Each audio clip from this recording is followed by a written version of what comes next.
Welcome everyone, my name is Dave Branscome. Title of this session is Trust No One, Protecting Your Data in a Zero Trust World. So this is me. I am a partner technical security architect for Microsoft. I'm based out of Raleigh, North Carolina. I've been with Microsoft for about 12 years, about 20 years in the industry. I worked in Microsoft Consulting Services in their premier organization, and now I work with the partner organization helping Microsoft partners understand how to implement and secure Microsoft products. So got a couple certifications, and I would always rather be at the beach, maybe not in the water today, but definitely would rather be at the beach.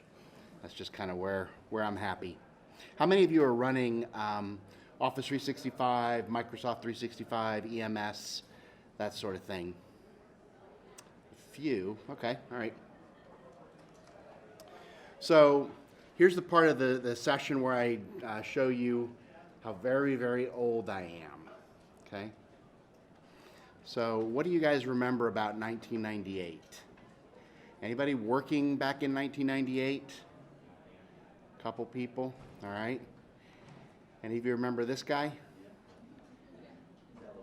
Doesn't Hillary look weird? No, it's not her. No. Anybody have one of those still? Old Discman. This is what the iPods used to look like, kids. Anybody remember this game? Where Michael Jordan was sick the last game of the championship and still hit the game-winning shot? And this one is for Maddie Stone, although she left. This was the year that Google started, 1998. So a lot of things happened back in 1998. This is one of the things I remember from 1998. How many of you remember Novell? Yeah, so Novell and NT4, that was a big fight going on right there. And as you can see, Novell looked pretty shiny and good, and they were beating the pants off of NT4 for a little while. But things changed very quickly. Now, the time that I was working in 1998, I was working at the Pacific Stock Exchange in San Francisco. That was when San Francisco had a stock exchange. They no longer do. But one of the things that was happening was they were converting the trading floor for the stock exchange from a mainframe-based system over to Windows 2000 and Active Directory. And they were using Exchange and SQL 2000 and everything Microsoft that was bright and shiny and new was going into the trading system. That has nothing to do with why there's no longer a stock exchange in San Francisco, but that was what we were doing. And at that point, I became the Windows 2000 admin for the stock exchange, and that was my absolutely unguessable password, Trust No One. I was certain nobody would guess that thing, okay? So let's fast forward 15 years to 2013. So I'm working at Microsoft by this point. I've got a little bit better grasp on what a secure password looks like. And I'm rummaging around on Pastebin, and what do I see? Wow. Number 9, right? So Trust No One was slightly less guessable than 1, 2, 3, 4, 5, 6, 7. So I was doing somewhat better, right? Then we fast forward to today, and how many of you have seen these information is beautiful word clouds? Anybody seen these? So these are the most popular passwords. Wow. Right? So the height determines the popularity of the password, and where it is on the horizontal axis determines the complexity, I believe, is what they were doing. So it was fairly non-complex and easily guessable. So that was disappointing. Now let's fast forward to today. These are some pretty scary statistics, and these are statistics that I got out of Microsoft's database of information not too long ago, a couple months ago. This one's pretty fascinating. By 2021, just 2 years from now, 25% of the world's personal data will be compromised and housed in a data lake to be analyzed and utilized by consortiums of threat actors. 25% of the world's personal data. So that tells us two things, right? It tells us, first of all, that our data is not as secure as we would like it to be, but secondly, that the threat actors are collaborating on these things, right? If they're putting together these data lakes that they all share from, that tells us that, that they've got some kind of deal going on. There's been a 750% growth in the number of ransomware families just since 2016, or in 2016. And that's been growing incrementally over the last couple years as well. I actually submitted a session to a different BSides dealing with ransomware, and they sent me a response back saying, no thanks, we don't feel that ransomware is a relevant issue anymore with PETCHA and not PETCHA being done. I was like, okay, if you think so. How many of you think that's true? That ransomware is done? Not even close. Yeah, it's all over the place. Then this last one, by 2022, a third of successful attacks experienced by enterprises will be on their shadow IT resources. So when we refer to shadow IT resources, we're talking about implementations of software within an organization that the IT department doesn't know about or doesn't control, right? So somebody doesn't want to use Microsoft Office or whatever it is, and so they buy a subscription to Google Suite or to whatever, right? It's just a software that's controlled outside of the IT organization. We see this happening a lot in education, because typically departments have their own budgets and they'll buy things that they want or that they're familiar with, and those don't fall under the control of the central IT department. How many of you have to deal with that kind of situation? It's difficult, right? So when we take these three ideas together, the lack of control of identity, the compromise of devices, and the compromise of data, I wasn't so far off, right? We can't trust anyone. We have to be in this mental model of trusting no one on our network. The fact is, though, security used to be what we thought was simple, right? It kind of looked like this. We had a gigantic firewall, and we opened some ports, and everything was great, right? But that's no longer the way the world works today. We have people that have mobile devices. They bring their own devices. There's many different cloud providers, and that results in significant challenges for the IT department to manage. So we have this concept called zero trust. And this isn't a new concept. It's not a concept that is exclusive to Microsoft. Google has their version of zero trust called Beyond Corp. If you want to see how Microsoft implements zero trust, go to that URL. That's our thinking on how to implement a zero trust model.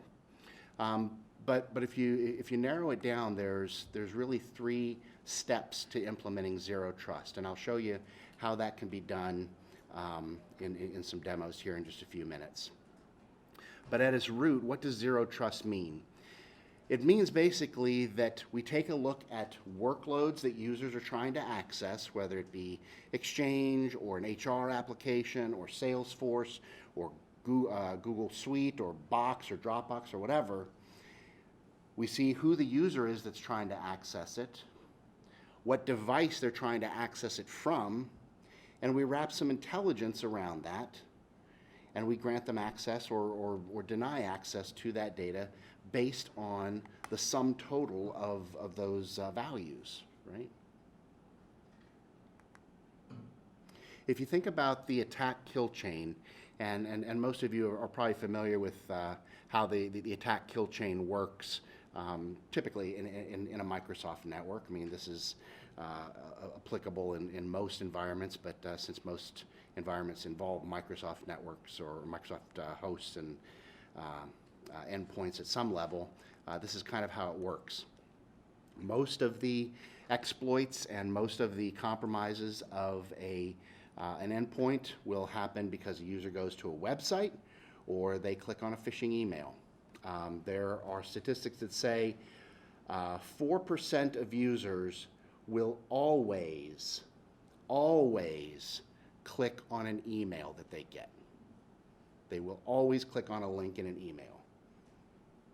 That's not good, right? So 4% of people will always click on a URL. If you're an attacker, that's pretty decent odds, right? If you send 100 emails, 4 people are going to click on it, and you've got possible ownership of the box, right? That's pretty decent odds.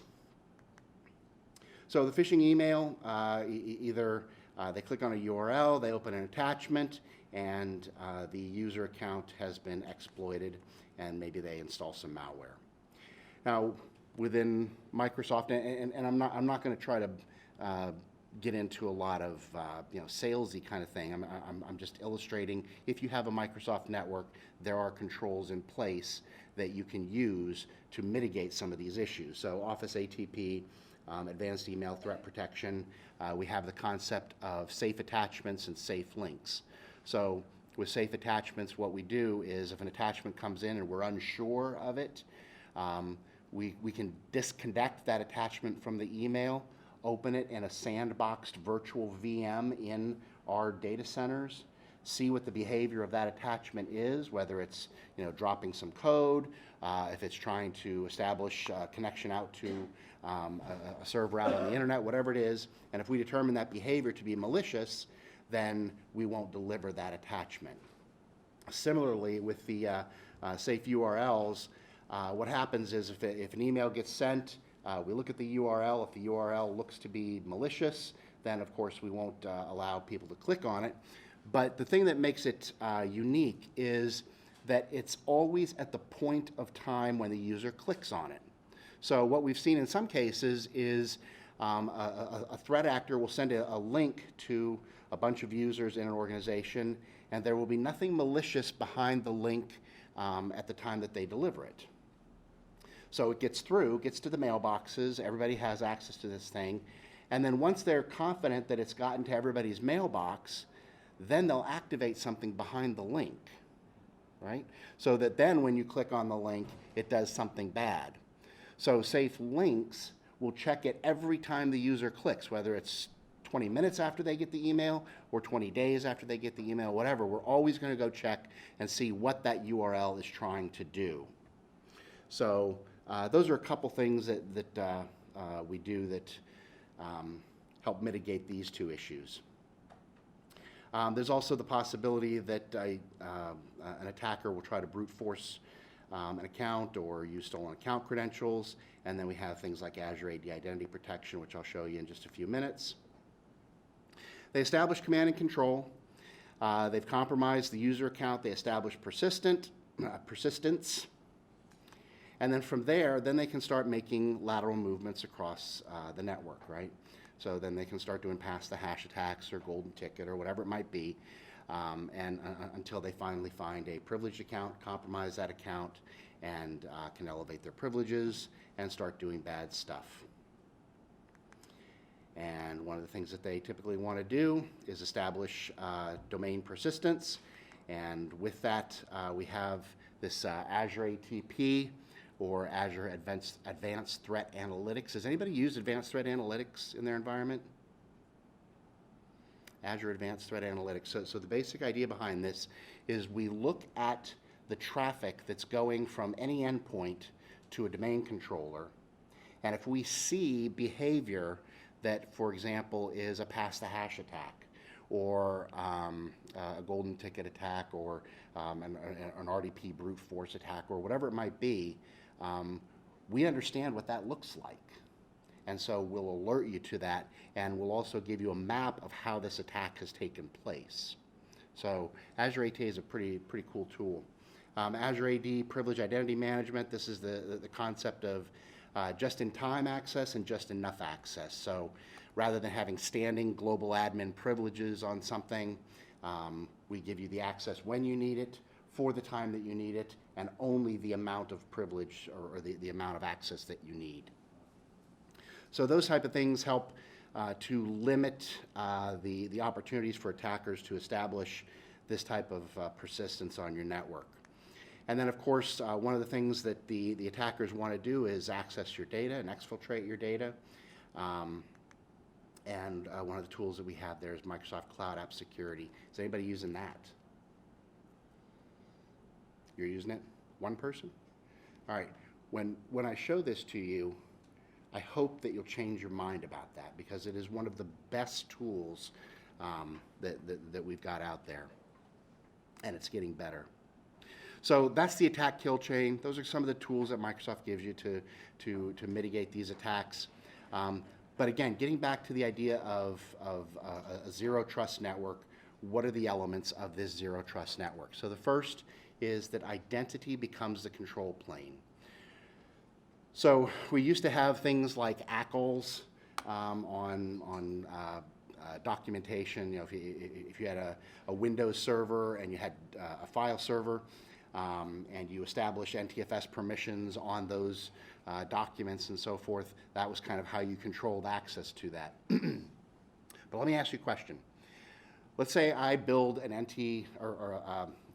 a Windows server, and I put NTFS permissions on a document, and I lock that document down so that I am the only human on earth that has permissions to that document. So if I try to send that to you within my network, can you open that document? No, within the network you can't. What if I send it to your Gmail account? Can you open that document? You sure can, right? So we have to have something that where the identity is linked to your permissions. And so that's where the idea of Azure Information Protection comes in, where your identity is housed in Azure, and whether I send it to you in Gmail or whatever, it's going to validate whether you have permissions to open that document, to do things with that document. And if you're not validated, then you simply have no permissions to that document. Assume every resource is on the open internet. This is not a misspelling. That is not supposed to say internet. It is actually supposed to say intent, right? So what we're doing is we're taking the sum total of the behaviors here on the right-hand side from your perspective.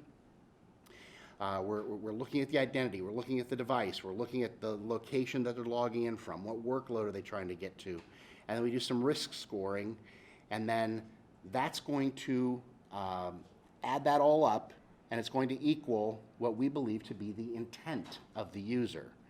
And if we think that the intent of the user is malicious, then we'll block it. So that's what's going on there. So this is true even within Microsoft. So if I am trying to access our HR system and I'm inside Microsoft's corporate network, I still have to be authenticated. I still have to sometimes verify my identity by doing a multi-factor authentication, things like that. But when I come here and I log into the network here, I'm absolutely going to be prompted for MFA. If I'm at home and it knows that that's an established, trusted location for me, that I log in there from on a regular basis, then it might only prompt me every 30 days or every 60 days for multi-factor authentication.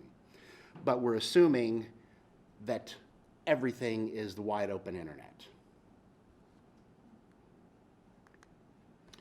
And then this idea of never trusting, always verifying. So prove to me who you are.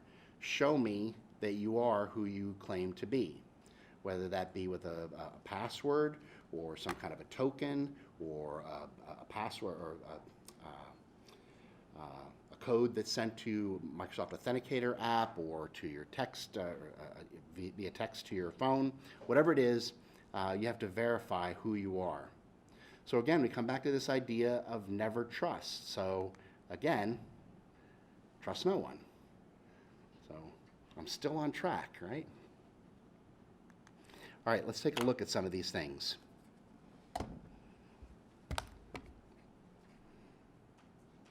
Incidentally, how many of you have seen this feature in PowerPoint? Right now it's translating live into Danish. Anybody speak Danish? So I speak Danish, and that is pretty good translation of English into Danish. And there's a whole bunch of different languages that you can translate into. So if you go here to slideshow, always use subtitles, subtitle settings. You can define, come on, click. Well, eventually it'll click. And it'll show me the different languages that it can translate into, as well as what it believes to be the spoken language, or what it's expecting the spoken language to be. I'm locked up here.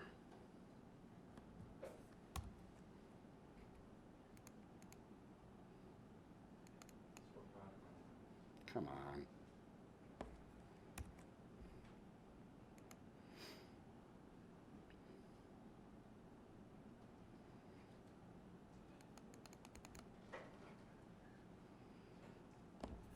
Try this real quick.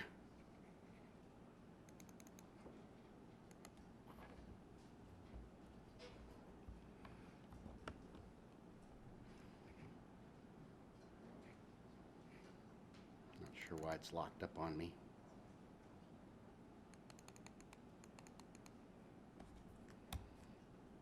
Let's try again.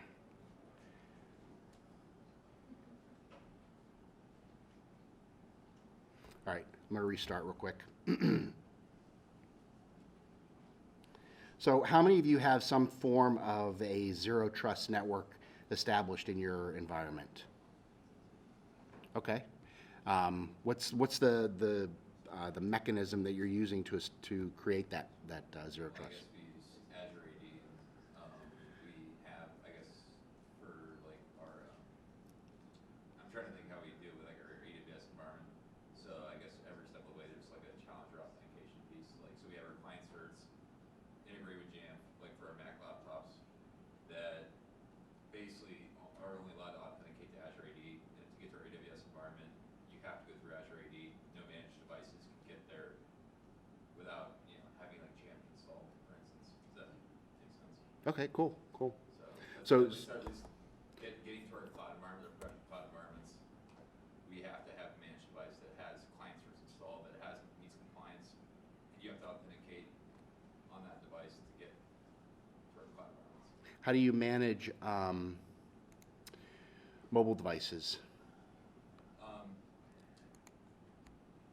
Well, I guess we Like, are users allowed to bring mobile devices from home, or are they managed by the corporate? Well, we don't install any. I guess we have to sign in with our AD credentials and have two-factor on there, but it's kind of limited to what we can access through our mobile devices. Just basically email. Yeah. Can't really access our cloud, like any of our production networks with, like our, I guess from a developer standpoint, like we can't access our cloud environments with our mobile device. Gotcha. I know we have, like, to access like some applications, we have to go through, I think, Internet Edge Explorer. We can't use like a normal browser to get there. That makes sense. Oh, okay. You got like a managed browser. Yeah. Yeah. So we can't just use Chrome. We have to use our AD authenticated browser. Okay. Provided by our IT teams. Yep. Well, oh, there we go. Looks like I got connection now. Okay. Let's try this again. So I'm going to log into my demo tenant. Nice. It only gets better.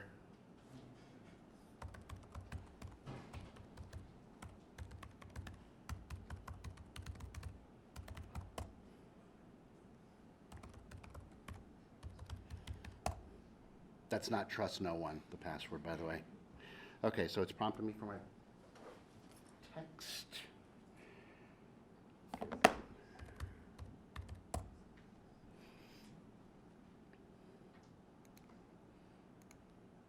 All right. Sorry about the delay there. Okay, so if I go to my admin portal in Office 365, and this is actually an M365 tenant. So M365, everybody understand the difference between Office 365 and Microsoft 365? So Office 365 is your Outlook, Word, PowerPoint, Teams, that kind of stuff. Microsoft 365 is Office 365 plus Windows 10 plus Enterprise Mobility and Security. Okay, let's open up the admin portal.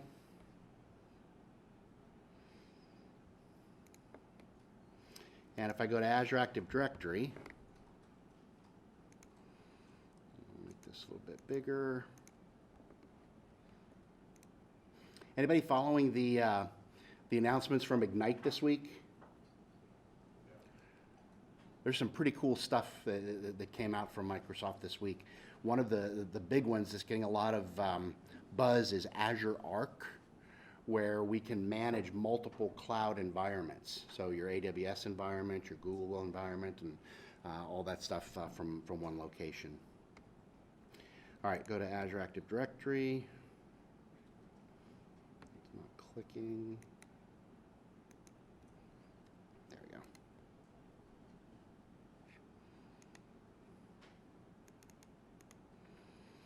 All right, so I'm here in my Azure Active Directory.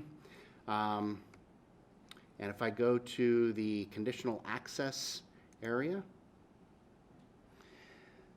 I'll show you how easy it is to set up a zero trust network policy in an environment. Okay, so one of the first things that I want to do is establish a named location.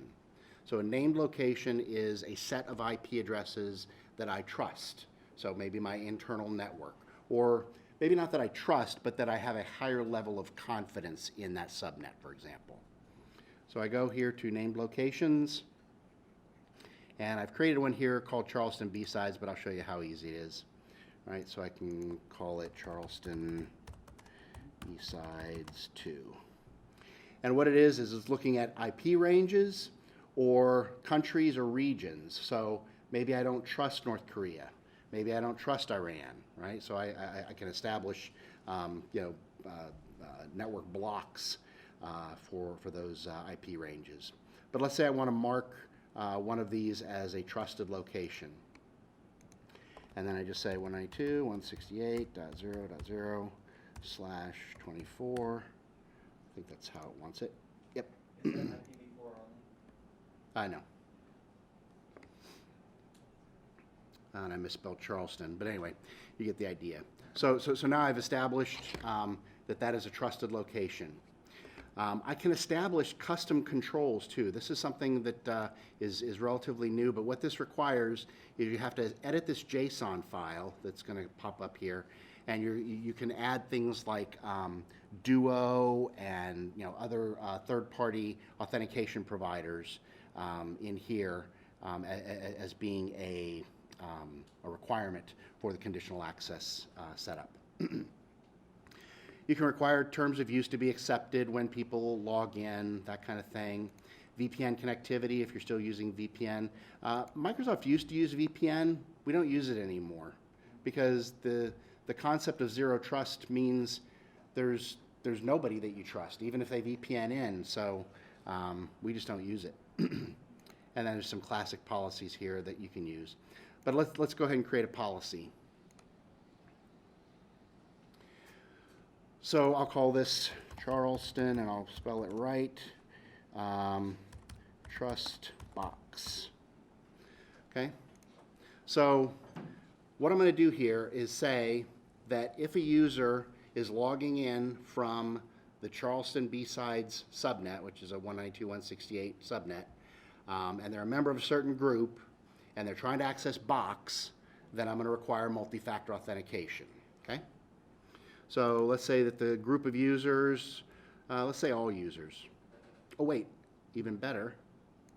Let's say all guest and external users. Okay? So what this means is if you have partners or organizations that you work with, you can say, sure, you can access my network. You're going to be subject to a set of policies that may be different than what my internal people have.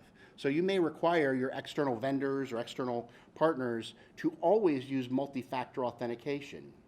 You may require that those devices are never jailbroken. You may require that those devices are always encrypted, whereas you don't require the same thing of your internal users. So let's go ahead and do this. So we're saying all guest users. Now it's going to look at the cloud apps that I've got defined. And notice this isn't just Microsoft applications, right? So I got Box, so I can control access to Box, a corporate installation of Box. I can establish the same thing for Salesforce, right? Whatever applications I'm integrating my Azure AD logins with, so I can use Azure AD to log into Salesforce. I can use Azure AD to log into Box. When I establish that as the authentication mechanism, remember identity is the control plane. If I establish that as the authentication mechanism, then I'm able to use that as, I'm allowed to control the applications that use that. All right, so now I'm using Box. And then what are the conditions under which a user will be granted access? So Azure AD Identity Protection looks at different factors of a user's login. Where are they logging in from? When was the last time they logged in from this place? Are they logging in with a browser? Are they logging in with an application? What kind of browser are they logging in with? Are they using Chrome? Is that their typical browser, right? So if I all of a sudden start logging in with a browser that Microsoft has never seen me logging in with, that's going to raise my risk. It's going to say, this isn't typically how he logs in. So maybe this is a problem. It's not going to stop me, but it's going to raise the risk factor. So I'm going to say yes if I'm at a medium risk. Device platform, so which devices am I allowed to log in with? So I've got external users. I'm going to say they're going to log in with Android devices, iOS devices. Nobody has Windows Phone anymore. Windows and Mac OS. Locations, and I'm going to say not trusted locations because external users are not going to be in my trusted locations. So I will exclude trusted locations.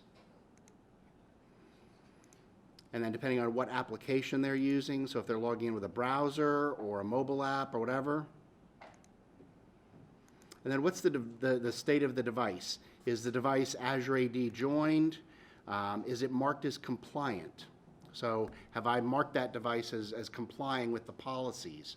So if this is an external user, a guest user, I probably don't have the ability to control whether the device is compliant. So I'm not going to configure that. Okay? And now, so I've established the conditions for the access. Now I'm going to establish the access. So I can say, if they meet all these conditions, then I'm going to require multi-factor authentication. And I can require more than one, right? But for an external user, I think that's a reasonable amount. And I can also establish session control. So session control means a browser session. How am I going to control the browser session? All right, so I'm not going to change anything there. And then I create the policy. And just like that, what's going to happen now is if an external user tries to log in to my corporate installation of Box, right? I want to grant them access to Box. They're going to have to provide multi-factor authentication in order to get that access. So that's the concept of zero trust, right? Now I can establish the same policies for my internal people, right? I can say, as it does, you know, one of the baseline policies that we've established here is require MFA for admins, require MFA for end users, block legacy authentication, so it's blocking some of the older protocols that are easily compromised. These are going to be defaults, by the way,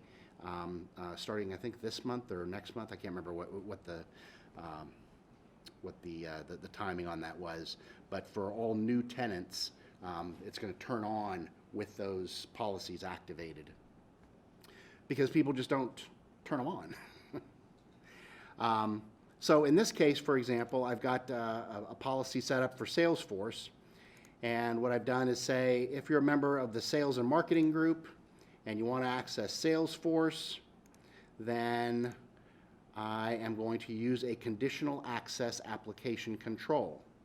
Okay, so let's look at this. What this is saying is, if you're inside my network and you're trying to get to Salesforce, I'm going to establish a set of controls on your browser session. Okay, now let's find out where that actually gets implemented.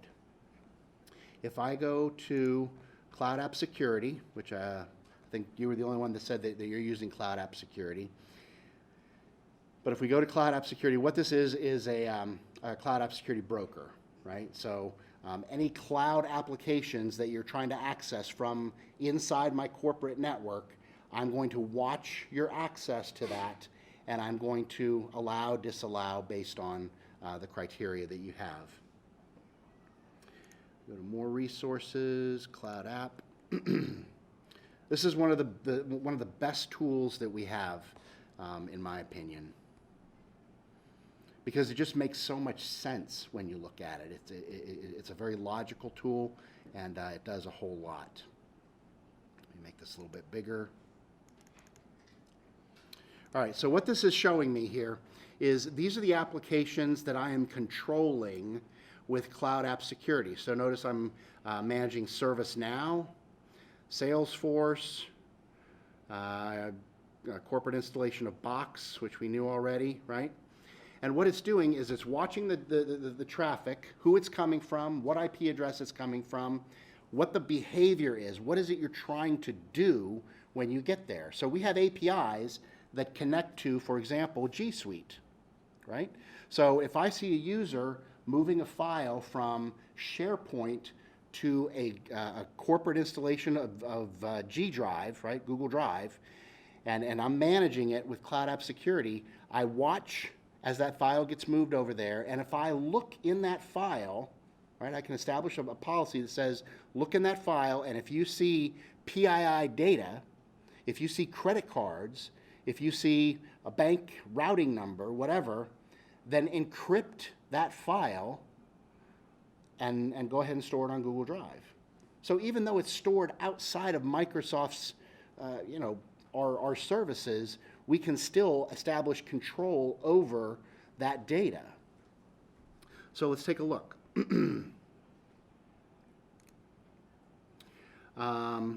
me go to connected apps. So this is the set of connectors that I've got right now. This one, just my instance of ServiceNow just spun down. It's a virtual machine, so there's no connection.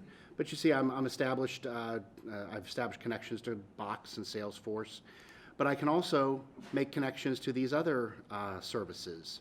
So Cisco WebEx, Amazon Web Services. So if you want to monitor what people are doing in AWS, if you want to see who spun up a machine, who deleted a virtual machine, who created a certain service in AWS, we have the APIs, or we use the APIs that AWS exposes, and we can tell you this is what's happening.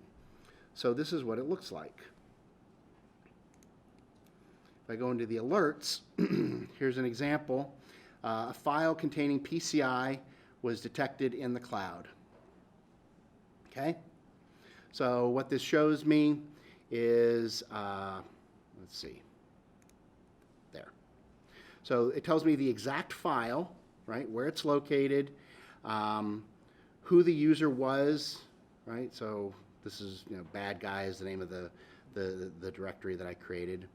Tells me who was opening it, when they opened it, why it triggered a policy, any kind of information about who else has access to this file, so collaborators.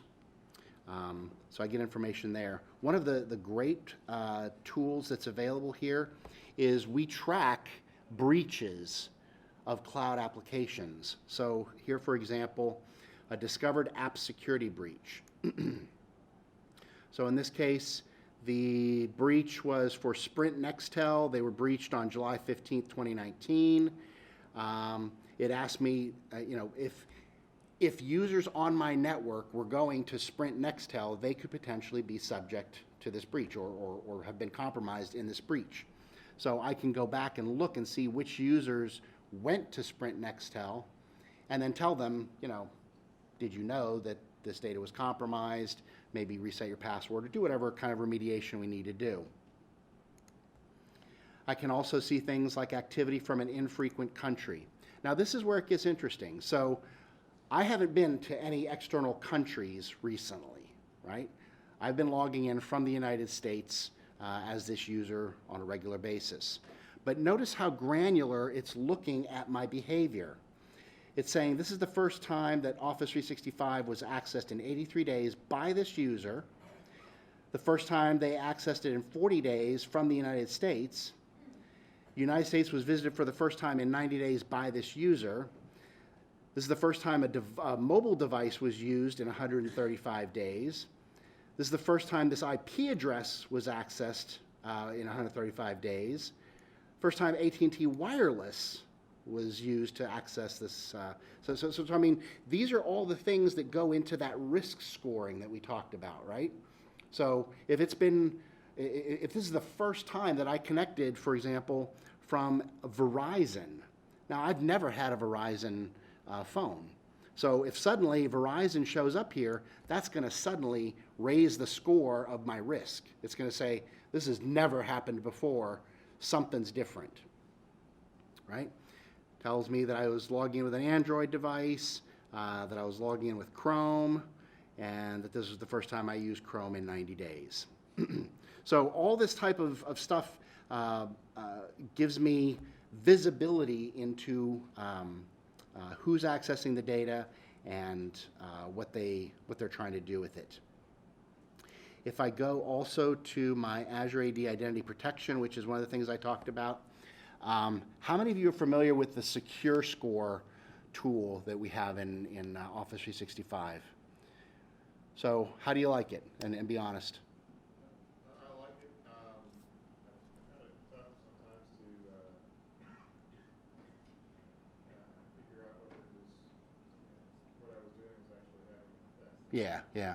And I think part of the problem is that the scoring doesn't change until it's like overnight or a couple days after sometimes. So it's not immediate. But one of the things that Microsoft is doing is going to the score-based security. So we know, or we feel we know what constitutes good security controls in Office 365, in Azure AD, in Azure. And so we're saying, if you implement MFA, that's good. So here's 50 points. If you are protecting your files using OneDrive and SharePoint, we feel that's good. Here's 20 points. So the higher your score goes, that's a way of measuring the level of security you've got for your data, for your identities, and so on. So as we look at Azure AD Identity Protection, one of the things that I had mentioned was this idea of risky sign-ins. Right? So these are the users that have been tagged as being at risk. So Enrico Cataneo is considered at risk. So let's take a look at why potentially that's the case. Not easy to see it with the, let me scrunch it down a little bit. Okay. So hopefully you can see this. What it's looking at here is when they logged in, what the office location was, no risky sign-ins, no problems there. Risk history, though, anonymous IP address. So maybe somebody logged in with a Tor browser, okay?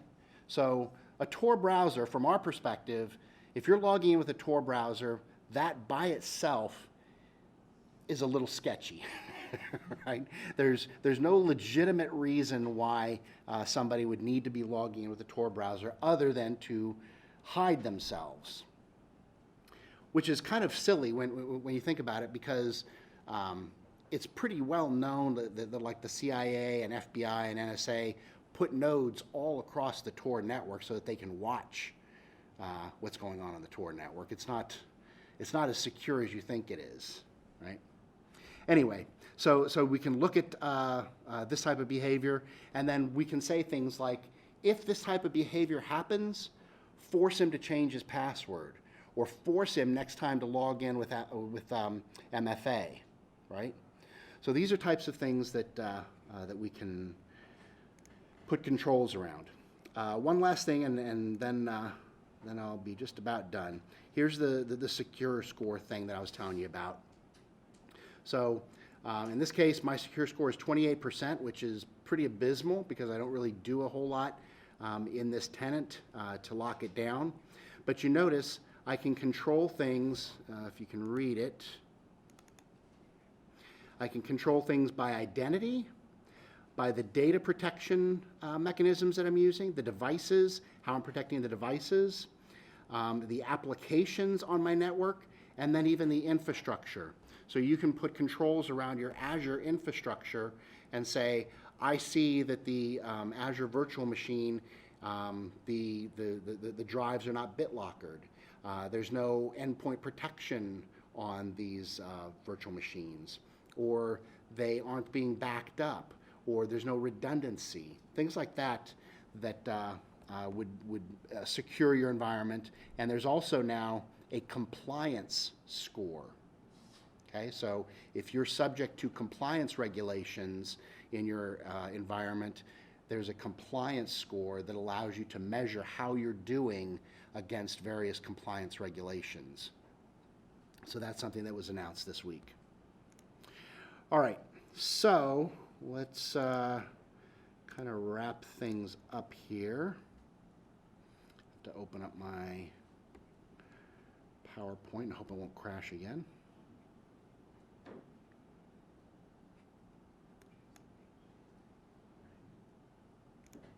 Just stick to English this time. Just speak English? Yeah. All right. Maybe it was the Danish. Yeah, I'm not sure what caused that.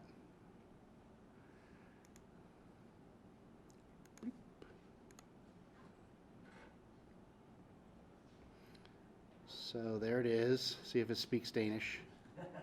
There it is. All right. Okay. So protecting your data in your corporate environment requires that you have to protect your identities, right?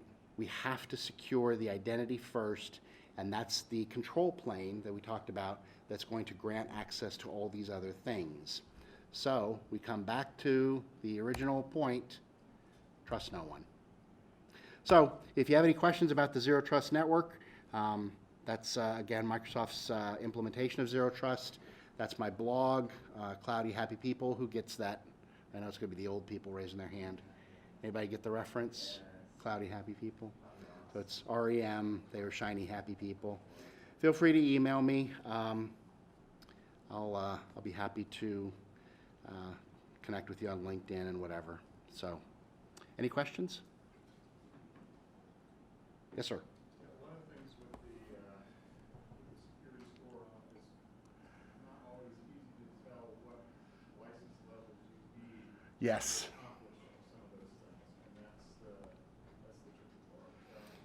Like some of that risk stuff that you were doing, I think requires continued licensing to be able to actually do the risk. For which control? When you're setting up your identity. Azure identity. Yeah. So, okay, I'm just. Do you want me to? Am I done? We couldn't hear us. Oh, I'm sorry. Yeah. So the question was, how do we? Secure Score doesn't necessarily tell you what licensing level you need to get to a certain control.